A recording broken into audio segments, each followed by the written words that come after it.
Tina is on. Yeah, here we go. Oh, here we are. Okay, thanks for the hint, Yvonne. So, and sorry to Stefan. No problem at all. That gives me the opportunity to move on to the next slide. And first, I would like to tell you a little bit about DIN, who we are. I mean, sure, most of you will know the name DIN.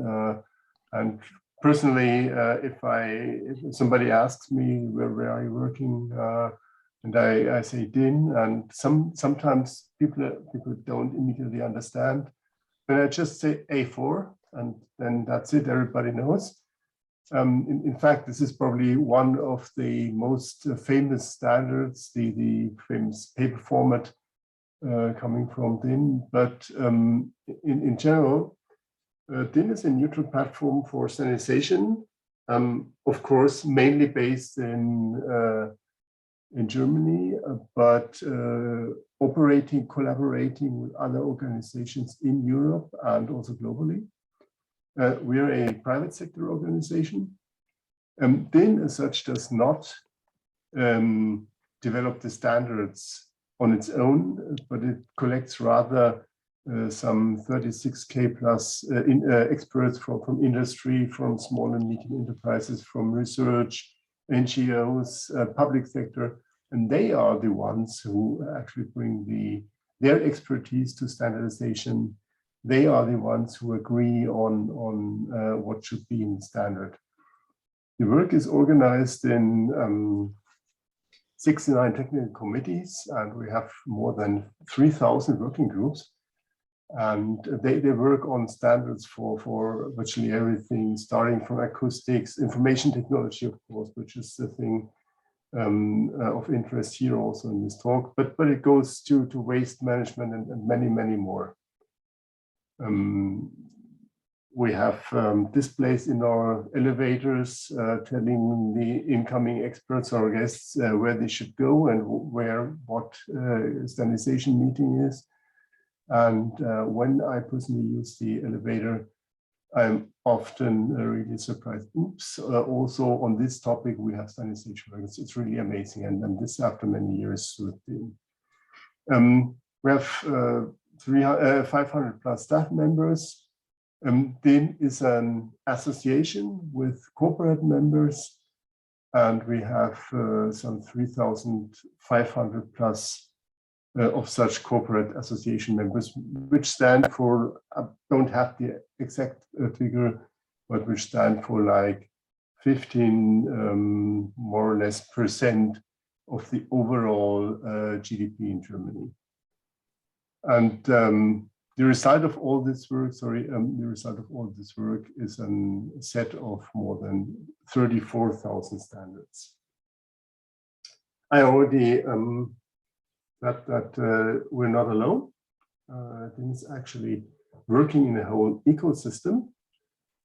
And at the bottom of the slide, you see DIN and DKE, which is the electrotechnical branch, and working on all these topics. And we have a very tight and strong collaboration with the international standardization, with the other national standardization organizations in Europe, who together form the European standardization system, which has provided a really large contribution to the establishment of the European Common Market, because this European standardization system has, within 3 or 4 decades of its existence now, unified virtually all standards across Europe, which has boiled down the initially 150K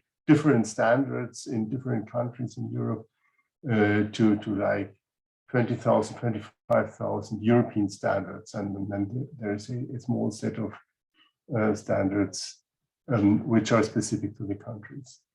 The important thing is that European standards, once adopted, automatically become national standards all across Europe. That means we have a large unification of the standard set of standards in Europe, and this makes trade and everything around it much easier than if you would have individual sets of standards. And of course, and this is particularly important in the digital world, information technology, digitalization in general, we are strongly interacting with the international standardization system. Special importance for information technology, of course, and you all know that because information technology and digitalization doesn't like borders. One very important committee, and we will come back to that later as well, is the Joint Technical Committee 1 of ISO and IEC on information technology, which is something we're really engaging heavily. On the deliverables, there are different sorts of deliverables. We have the full consensus international and European and also national standards. That's, so to say, the gold standard product. But we have also various flavors of lightweight standards, also partly coming from other sources.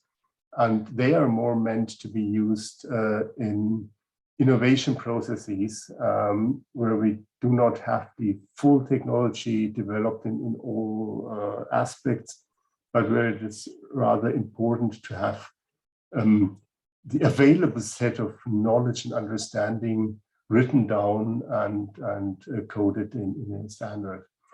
And additional thing for the new development, I must say, as open source software has also developed in some sort of quasi-standard meanwhile.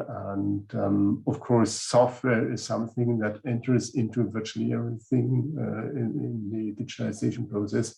We also need to give an answer to what to do with open source software in its role as a sort of standard in the context and the interaction with other more classical standards. And there's one more thing, and this has developed to be a very important tool, I would say, that is standardization roadmaps. So why? That's something I will come to on one of the subsequent slides. But before, I have two more on the standardization system. The first one is a short look at the formal cooperation between the European and international standards bodies, because there are agreements that the Vienna and Frankfurt agreement that make it very easy to exchange standards. That means send the European counterpart to ISO and SENELEC, the European counterpart to IEC, could easily, in a simultaneous voting process, adopt international standards as European ones, which makes it much easier to have a standard system in Europe that is aligned with the international one. And the practical aspect of, oops, sorry, wrong slide. The practical aspect of national standards bodies working in the European and international organizations, that goes like this. We run so-called, that's the jargon, mirror committees. That means they do accompany the technical work in CEN and ISO and SENELEC and IEC as well. They send delegates to the technical committees, and they send experts who do contribute on the basis of their own personal expertise to the working groups where the actual standards drafting is done, and where these drafts are later adopted by the technical committees. So standardization roadmaps. Now we are there. I already mentioned this has become a very important tool. Why? Normally or traditionally, one used to work on standards by having contributions from individual experts or associations, participants in the standardization process. who thought a certain standard would be necessary. And of course, experts discuss that and also adjust such proposals with other ongoing work and certainly do have a common picture in mind. But if we come to the major, particularly IT-driven, digitalization-driven topics like Industry 4.0 and others that we will touch on later, then in most cases, the typical and classical technical committee structure is too narrow because the topics are much broader and they touch the work areas of many technical committees, and therefore it needs alignment and it needs development of a common strategic view on what should be done to get standardization done for this topic. So and this is where the standardization roadmaps come into play. Their task is first to provide a landscape to look at what is already existing in order to make it possible to integrate that existing material into the overall standardization landscape. They also foster the exchange between experts, in particular if they don't know each other already because they are in the same community. And we've seen that many times that it was really one of the major achievements of doing a standardization roadmap, that we managed to bring communities together, communities that come from different perspectives, that have different parts of the overall work in their remit, etc. They also lower the barriers to access the standardization work, simply because they create transparency and they make it easy to get an overview if you are interested generally in contributing to, say, Industry 4.0 or whatever, but you don't know where and how and on what.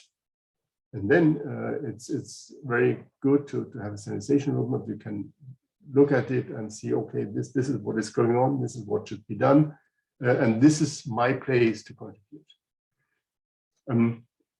So they show the status quo and also the existing gaps, provide recommendations for action, and that means that they establish a standardization program, and altogether they form a strategic plan to support innovation through standardization. So maybe as the threat digital objects come, as far as I understand it, at least more from an academic point or a context, I would like to introduce a few selected data standards use cases that are of relevance.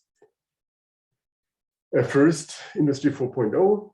I guess the term is known to most of you. It's basically the digitization of industrial production. It has one central promise, and that is to manufacture individual products at the cost of mass production. And basically, it's a networked shop floor. That means the actual manufacturing plant. This gets networked across locations, organizations, and is integrated with the office floor. That means where the business processes are run. That means one gets an overall networked manufacturing system. The next one, digital product passport, is something that's become very important, in particular in the context of the twin transition, because it provides the information, or is meant to provide the information for a product on what is in there, how it can be disassembled, etc. That means everything that is needed to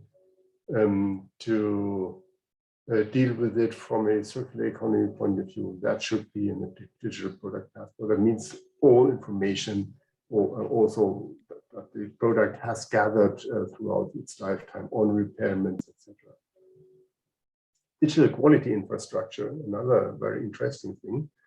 The quality infrastructure as such is pretty old. It's been there for decades now and has made a very large contribution to the reliability of products. That means if you go to a shop, you know this product is safe, it's not toxic, etc. And this quality infrastructure consists of a number of constituents, starting from the metrology institutions and the materials testing institutions who provide the measurements, the testing capabilities and testing procedures. The regulator, of course, giving the basic requirements for this product. Standardization, which says, okay, if you use those methods, and then you can or should. So I have a very annoying beeping noise in the background. This distracts me a little bit. Sorry for that. So standards tell you how to design a product in order to meet those requirements. And then you have accreditation and certification who actually provide the certificates of for a product that is compliant with the essential requirements. So as I mentioned, this has been extremely successful for decades, but it also needs to be digitized in two ways. First, to deal with digital products, which, for example, can change their properties during the lifetime, and also to work with the digital methods like digital test certificates, etc. And last but not least, we come to smart standards. This is, so to say, our own business. Standards still today are basically paper, even though this paper is called PDF and is sort of electronic, but eventually it's paper. And what we need is to move from this document-centric representation of standards to a data-centric representation of standards, which, for example, makes it possible to retrieve individual requirements also by machines. That means machine actionable standards, so to say. And there are many, many more of those use cases, like e-government, e-health, etc. The commonalities of those standards, of those use cases, is they are highly horizontal. They are implemented by distributed systems. They have very strong interoperability requirements, also strong data persistence requirements. They deal with really critical data regarding business, but also systems and the safety of systems. They are highly economically relevant, and therefore they all have in common high requirements on the safety of security, on the technical sustainability, because they also mean huge investments, and on the acceptance eventually. And all this has to do with trust. So trust in those systems, and that's what standards can contribute. Standards create trust. So from that point of view, look at the MOU between the FDO Forum and DIN. We have, as Peter already mentioned, concluded this in January to join forces to take data standardization forward, to perform joint dissemination activities, to identify standardization needs and recommendations for actions. And you already see this has something to do with what we have talked about earlier, to implement such recommendations. And we have found in DIN, we have found one significant anchor point. This is DIN's Procedural Committee for Digitization, which is called Focus ICT. And One of the first talks Peter has mentioned in his introduction was in the February Focus ICT meeting. And this brings me a little bit to the, so to say, the history so far of this collaboration, starting with this already mentioned MOU in February. Peter and Hans-Peter Döbereiner attended this Focus ICT meeting, first introducing the idea of fair digital objects.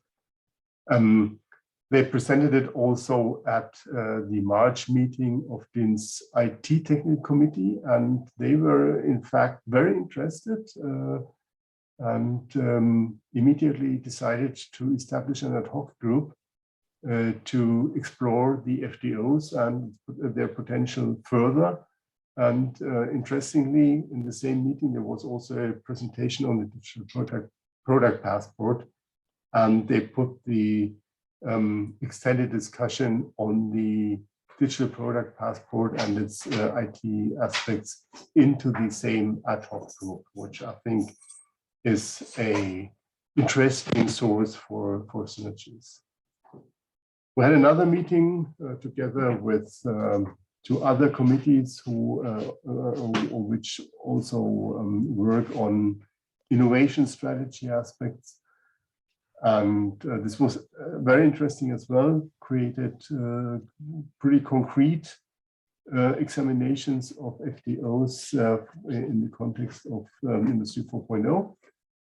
And we want to continue, well, after the summer break, with something that we have called deep dive workshops.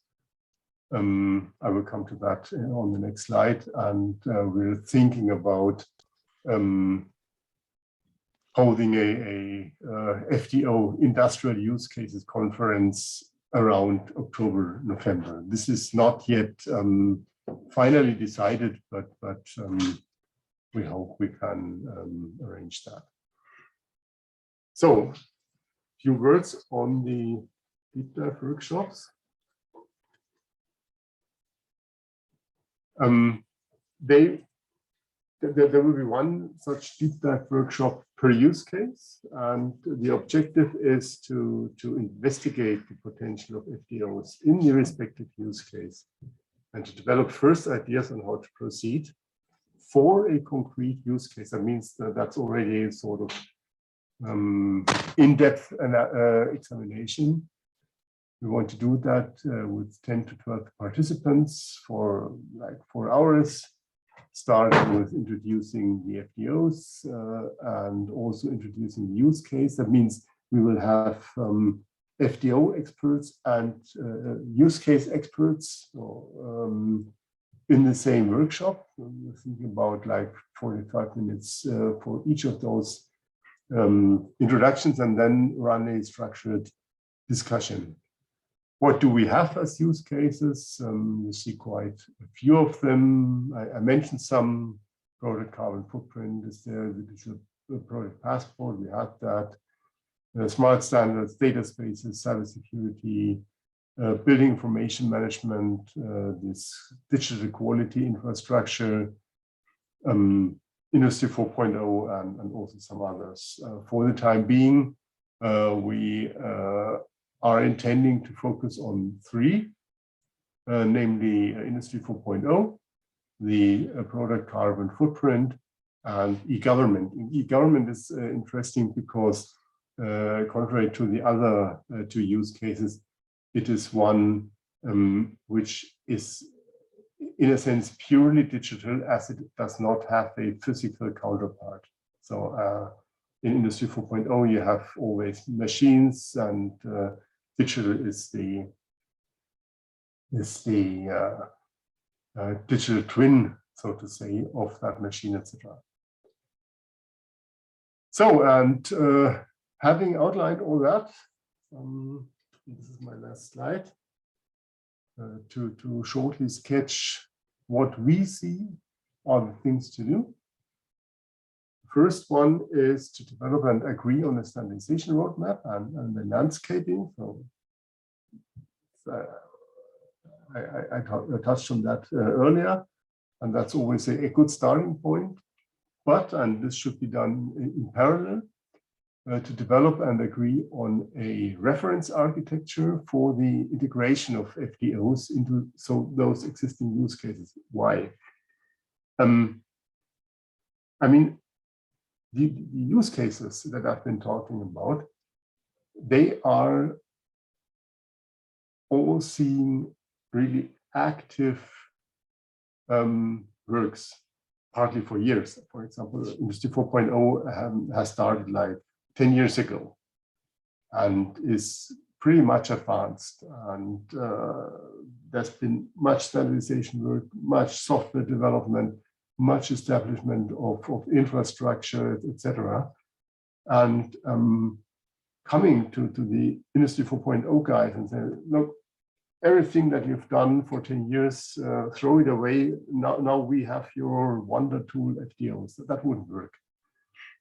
What we do have to develop actually is to develop the scenario of how to integrate FDOs to make it a sort of interoperable base layer that the existing approaches can build on.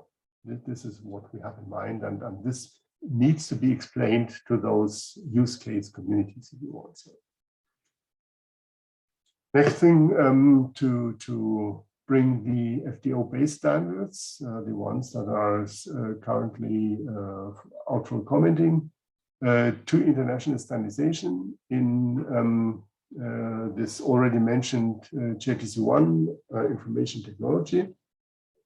And interestingly, Peter and I had a contribution at the IoT Week in Dublin a few weeks ago, and there was also a JTC1 representative in the audience, and in the discussion he mentioned, well, look, this is pretty interesting, and you should come to JTC1 and contribute this. So I think that was also very encouraging, very interesting.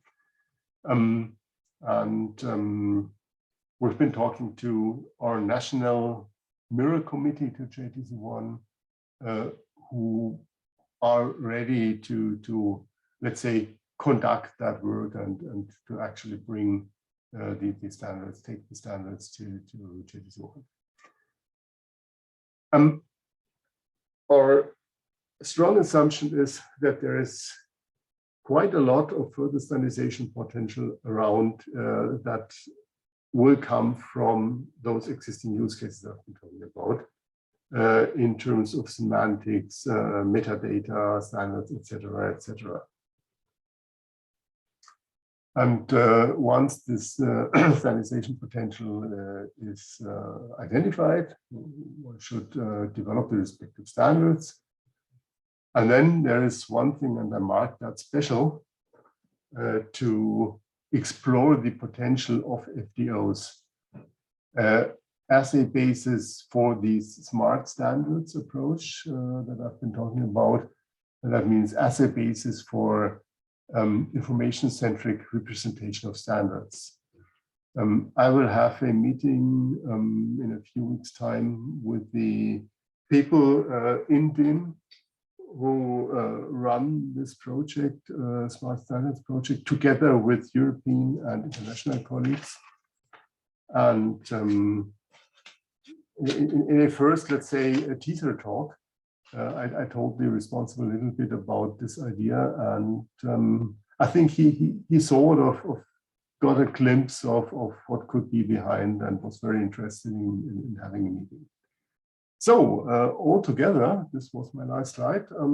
I hope I could give you some imagination of what could be done with FDOs, on FDOs, for FDOs to extend their visibility and their usefulness actually to the industrial scene, so to say. And well, for the time being, that's everything from my side. And I shall be happy to take questions you might have. Thanks so much, Stefan.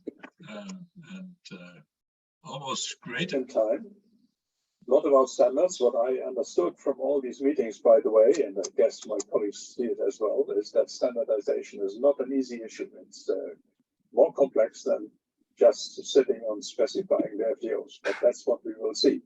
So there will probably be questions. I noticed one from Susanna, which is an easy one, but please go ahead and raise your voice. Not use the chat, please, but just raise your voice. And the best thing is raise your hand, and I will scan again and again the note. And if nothing happens, you just open your microphone and then maybe switch on your video that we can see you. So please go ahead.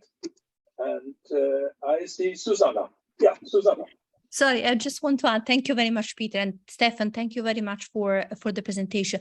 Just a clarification. I understand in your last slide, if you don't mind to go back, you mentioned that practically you will, yes, exactly. So then bring it to the ISO IEC JTC1 information technology. If I understood right, so you want to first develop within DIN and then bring it to ISO, or this will be developed as part of an ISO technical committee? Because obviously the latter will allow members from different nations. So I am part of the PSI in some of those committees, so I will definitely be interested, but I don't know what the process is. Thank you.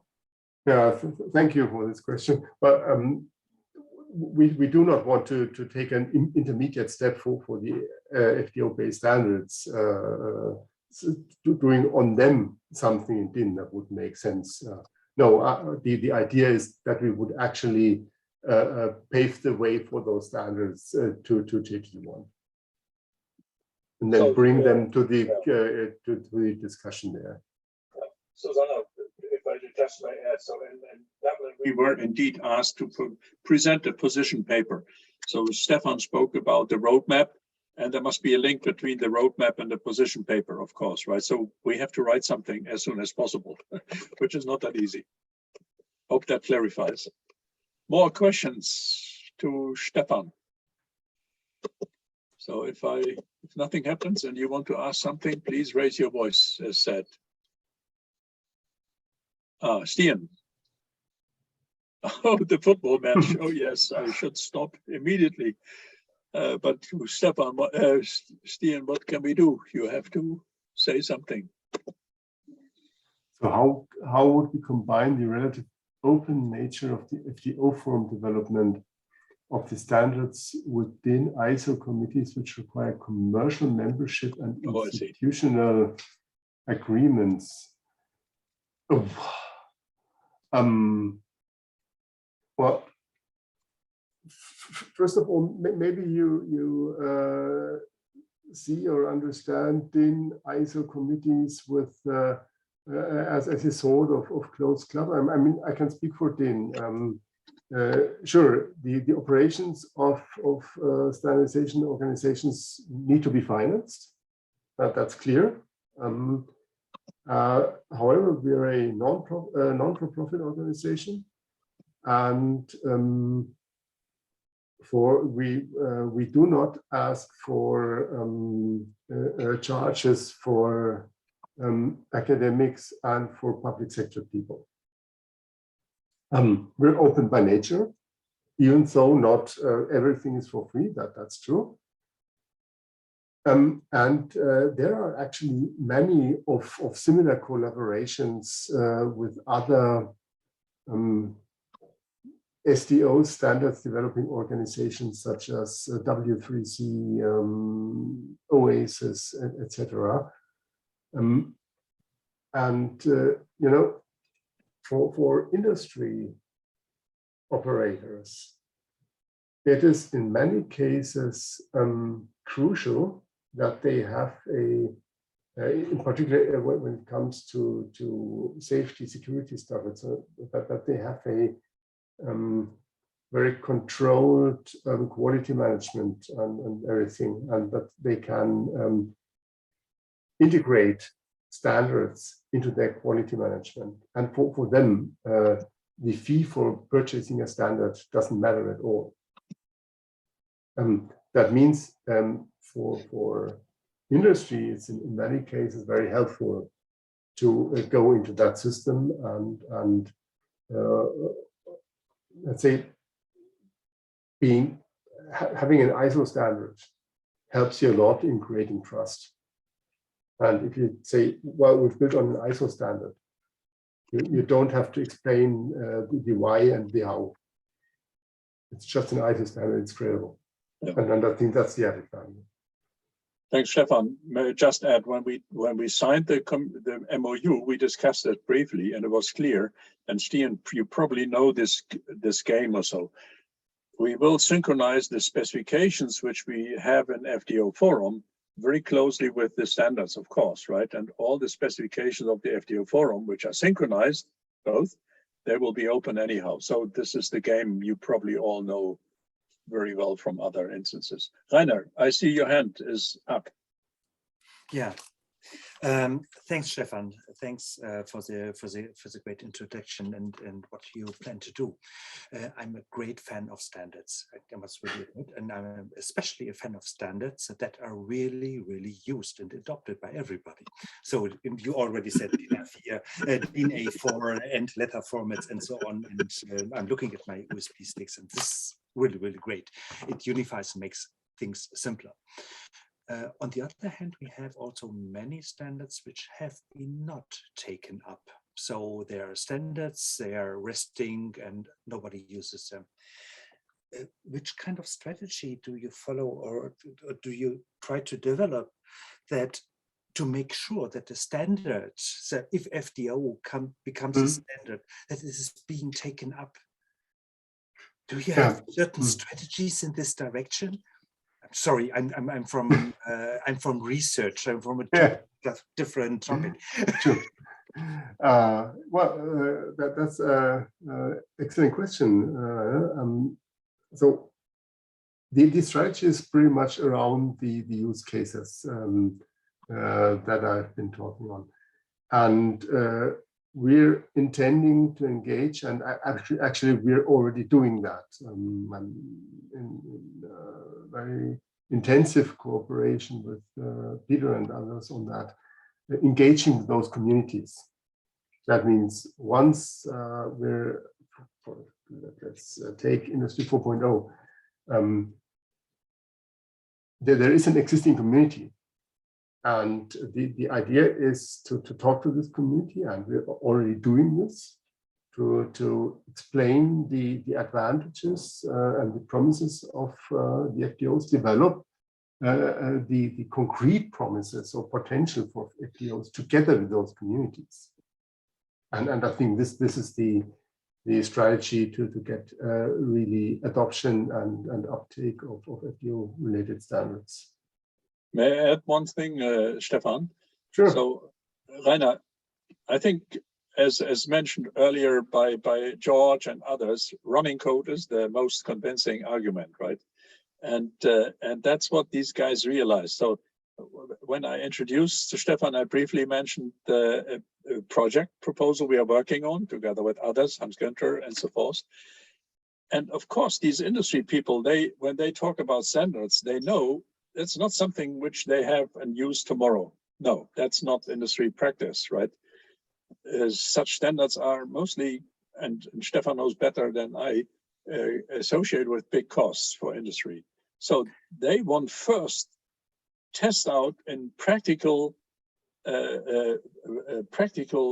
work projects, test out, what does it mean? Connecting Industry 4.0 and FDOs. Does it really work? Does it scale? And that's what we are writing up now. Well, we can only hope that it's funded, but you never know, Rainer. That's the game. Yeah. I'm crossing my fingers. Yes. There's a question from Wouter. Wouter, please raise your voice. Yeah, I wonder which standards organizations are the most compatible with our core goals, like fair open access, community participation, not putting things like behind paywalls. Is DIN the best choice for us? Pardon? Is DIN the best choice for us, or are there alternatives that are Oh, better I fit? see. Well, I would say the DIN is, I cannot say it's the best choice. I think we're very much behind being open. And as I explained earlier, we provide different tools. There is the gold standard classical thing, the norm.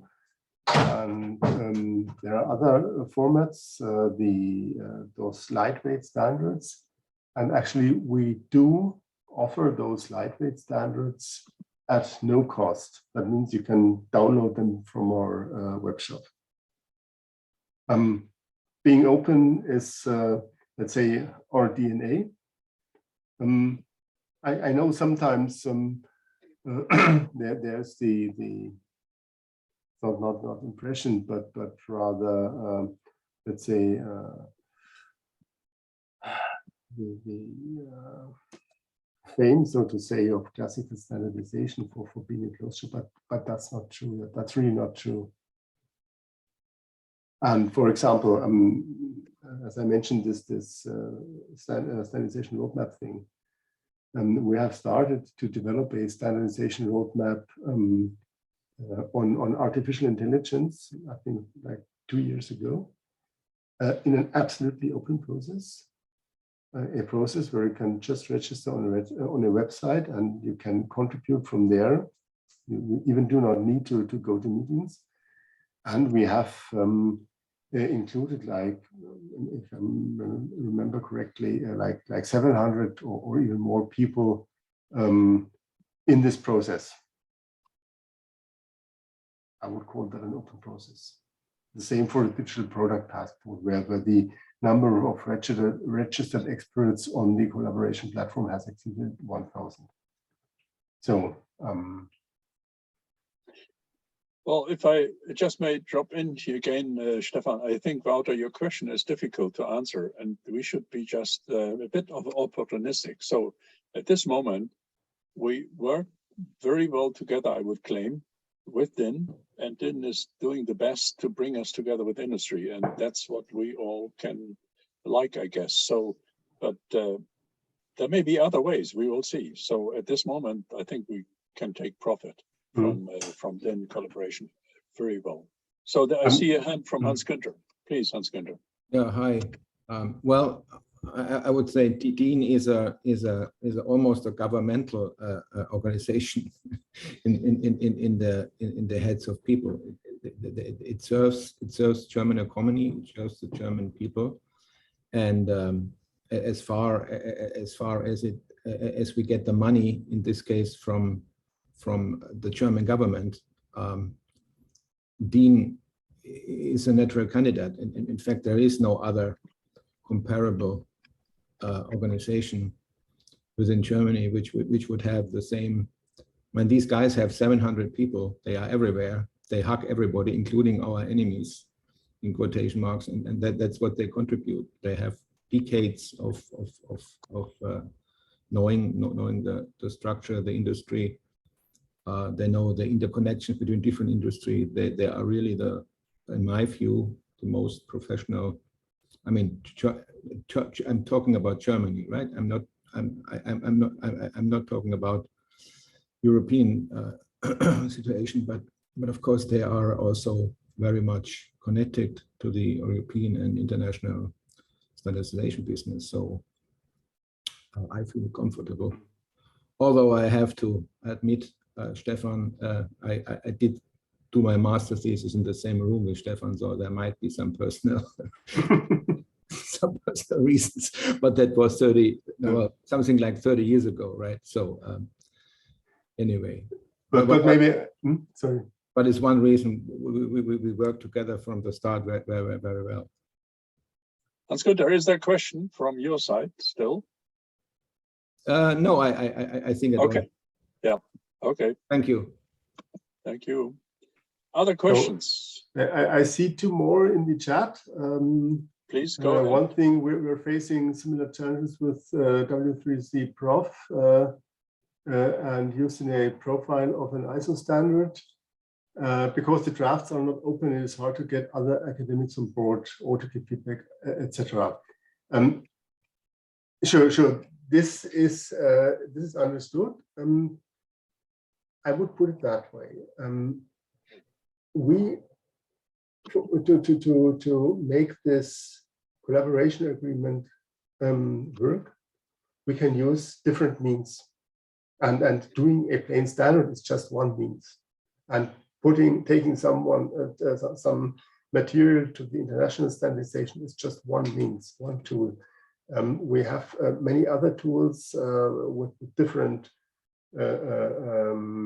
properties. I mentioned the standardization roadmaps. We have already developed such thin, lightweight standards in an open source process, where basically everybody can contribute, published it under a common Creative Commons license, etc. So I think the goal is first, and that is to promote FDOs, to promote, I put it that way, to promote FDOs as a ubiquitous tool for modeling data and for data standards.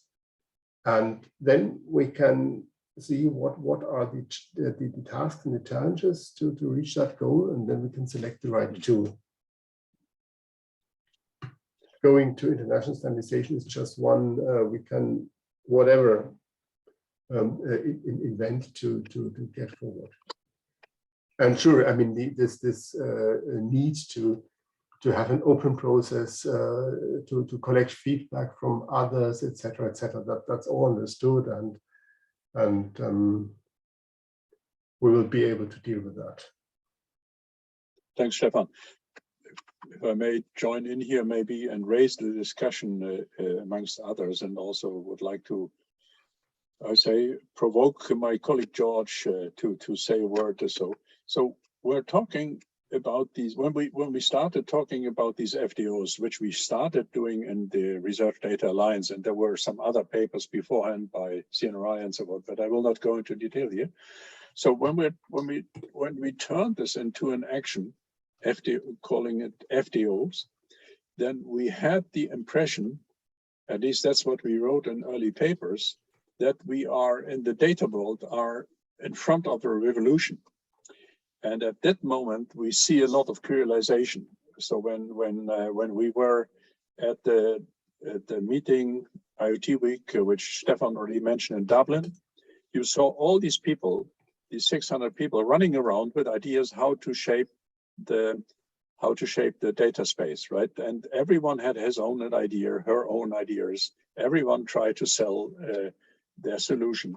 So you see a huge, as we called it, curiosization. Now, what is our aim here now? Our aim, for me, I can clearly say my aim is exactly what Stefan tried to or explained. Try to come up with a core specification which could unify all these different spaces which are evolving. Whether we will succeed or not, I don't know. But that's what the aim must be. So if this is the aim, then we have to shoot high. And for me, it's at least, perhaps I'm completely wrong. For me, it's clear that if we don't involve the industry at an early point in time, which is different to earlier standardization issues, industry is all working hard on data infrastructures and so forth. If we don't manage to get industry on board in a very early process, we will not make this or achieve what we have in mind. So that's why I think, and that's what Hans Günther also spelled out, is DIN is a good vehicle to get in touch with industry at this moment and to start this trust process, which Stefan explained. So I stop here. There may be other comments as well. So if you have comments on this issue, please use the microphone and not just the chat. It would be nice to hear your voice. Comments on this from other people. That's good. Is your hand still open, or is Yes, it the old stuff? No, The old- it's still open. I Yeah.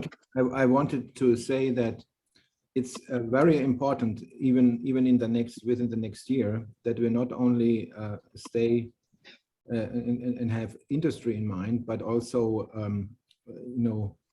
science, basic science, and administration, public administration digitalization.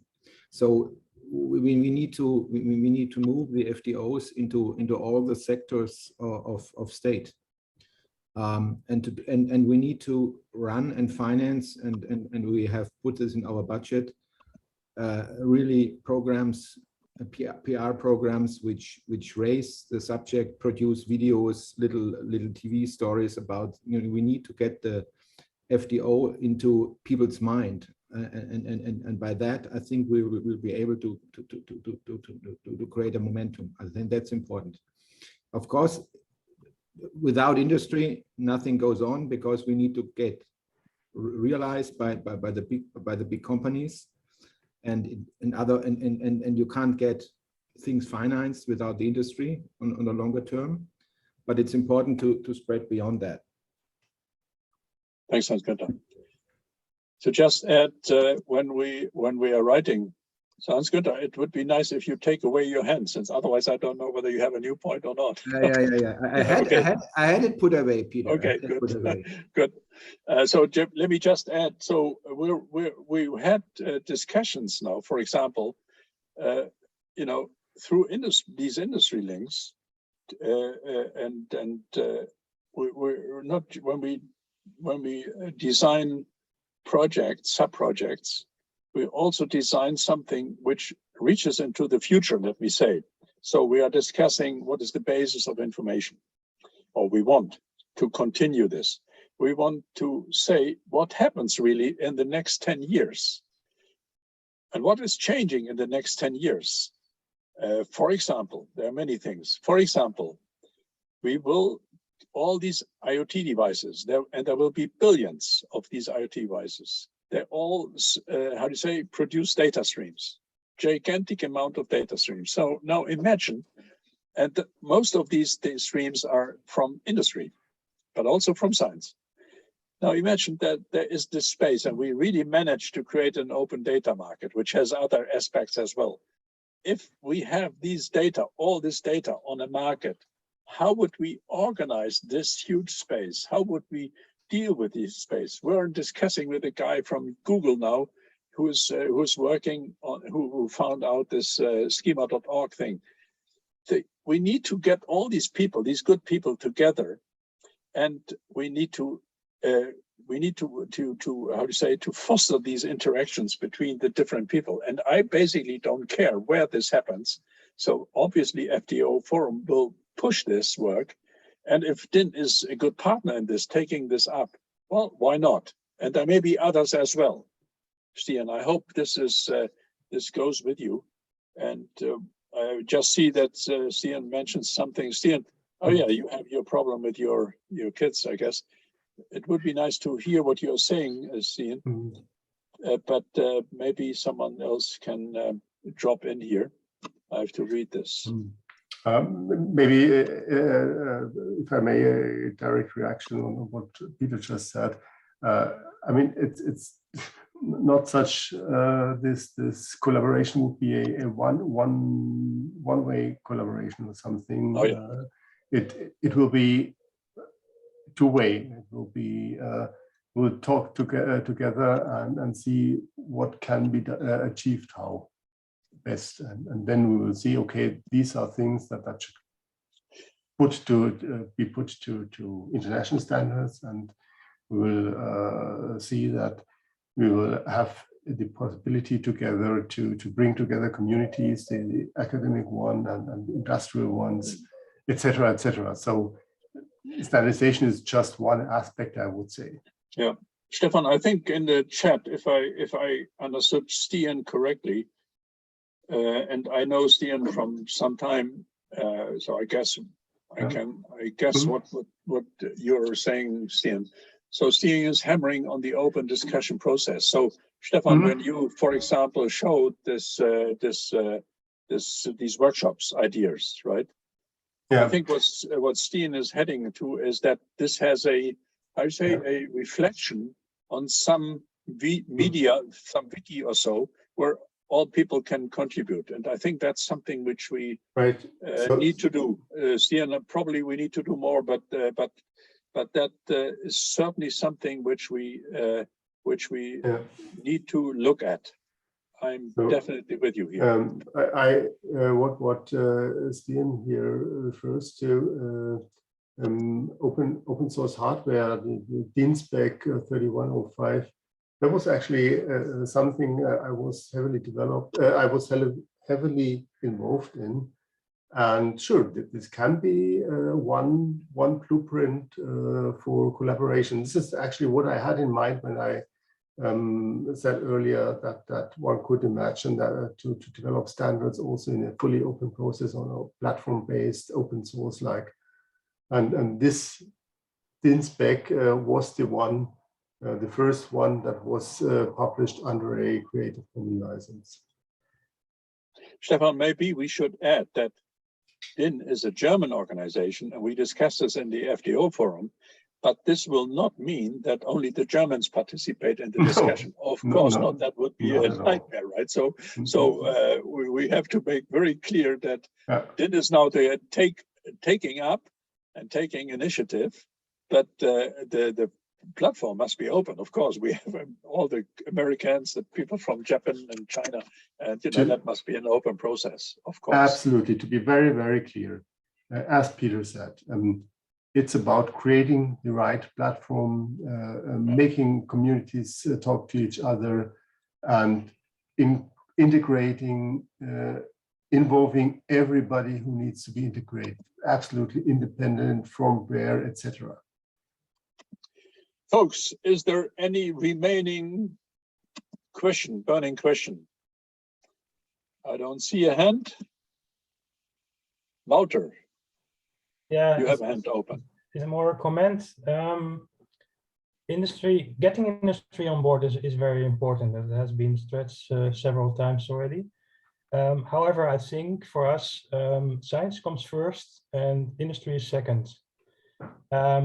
And this means that we will have some specific requirements, I think, regarding the process of creating the standard and the availability of the standard. And I think maybe we should just write this down and then sit together with DIN, who seems to be very willing to work together and cater for that. And then I'm sure that we can find a mode of operation. But I think for us, it's important to ensure that the specific needs that we have to cater for science, that these are met. Right, Stefan, perhaps you want first. I see two other hands. Good comment, Walter. Thank you.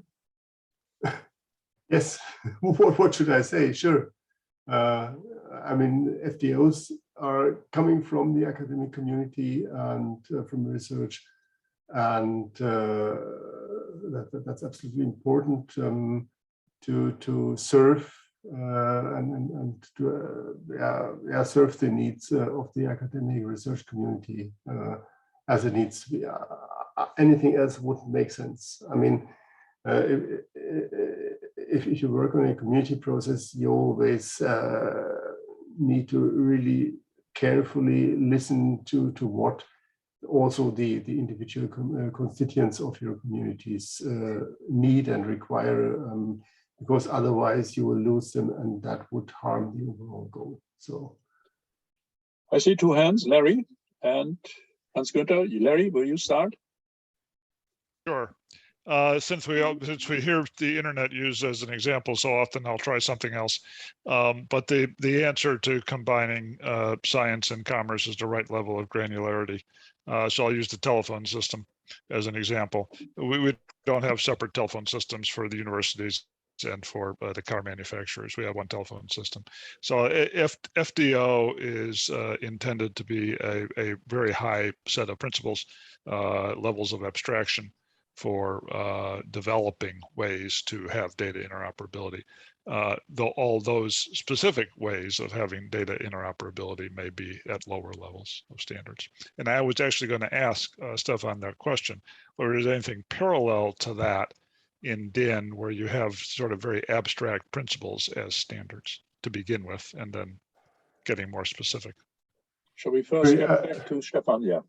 Very abstract principles and standards. You could say the whole quality management thing, the ISO 9000 series is a very abstract set of standards. Also, the 27K series, information security management. That was what So just comes to my mind. Yeah, so that I'll say this one thing and then I'll go away. That occurs to me as one possible way for this to proceed, which is to have a standards body be the place, the venue where you agree on what implementations meet the criteria. And those implementations might be out of other standards bodies, other communities, etc. Absolutely, yeah. That's good. Yeah, I would second Larry in saying it's both science and commerce. We really need to do it together. I mean, everybody who knows me, I'm an absolutely fanatic basic research guy. And during the last 2 years, I realized by taking along commerce and industry, you reach much quicker the goals where you want to go, because after all, it's a question of money, and it was the digital ministry which was more interested than the basic research one, and FDOs are infrastructural tool, but they are also a tool for integrating transdisciplinary researches and going across levels in nature. That will all come. And so in our proposal, we have sort of two levels where we put in science. One level is by close to application. We have Fraunhofer Institute with, for instance, the NMR standard. And we have a level where we really do basic science in terms of semantics, in terms of understanding the dynamics of data spaces. So this is actually, in a sense, a proposal where science comes along with commerce, and you really get it in a package. And the reason is because FDOs are such a, as Larry said, is abstract standard that you really can use it for this basic layer, but you're in the internet, but you can also use it for getting larger complex data structures together. Thank you, Hans-Günther. So I think we should keep Wouter's contribution in mind. So if there are specialities, despite all abstractions, we should never give them up and look at them, take them with us. Specialties from science, and take care that they are not, how do you say, flattened by industry approaches. No, we should all together take care. So let me finish here this interaction, this lecture, as we call it, and let me thank Stefan again. So for spending his vacation time with us.